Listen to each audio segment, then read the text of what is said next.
He sees the sun, the trees, the animals, everything around him. He did not know what the true reality was. The shadows were just images of the greater reality.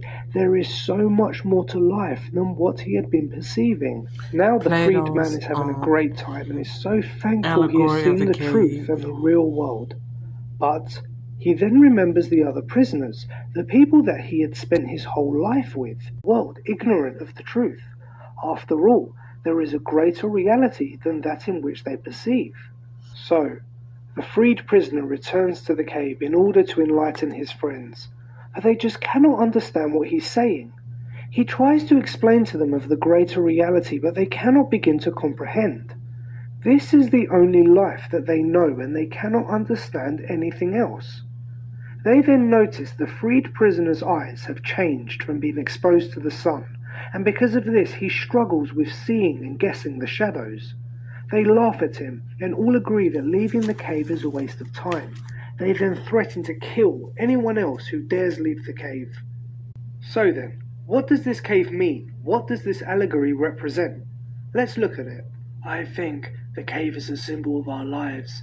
It shows that we base truths on what we see and what we hear in front of us, not really knowing what the truth is. Our reality could just be mere shadows of something bigger, something greater. Correct. Right. Just like the prisoners who only It's ever like saw the living in a shadows, box. they believed this was life, an ignorant and an unintelligent group. Right. So, what about the competitions Plato mentions? Well, the competitions the prisoners had and the honours they gave themselves represents the idea that those who understand the empirical world around them become the leaders. But in the greater scheme of things, these honours are meaningless, as the world they are perceiving is a lesser Got reality. on already. Yes, 1, knowledge and truth 2, is better than being the master of force. 3. I agree. On deck. So then, this brings us to the prisoner who escapes.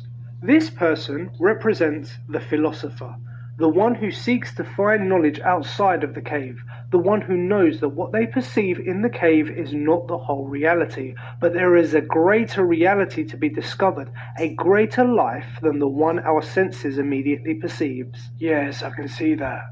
Then the prisoner returned to the cave, back into the darkness, literally and metaphorically. He had seen the greater reality, why did he want to go back? The reason the prisoner returned was to enlighten the others, as this is what the enlightened should do, try and spread the truth and get people to see the actual reality. But as we saw, the prisoners could not understand what they had not experienced. They ridiculed the idea of leaving the cave and wanted to punish those who tried. Yes, they did. This is representative of people being dismissive and even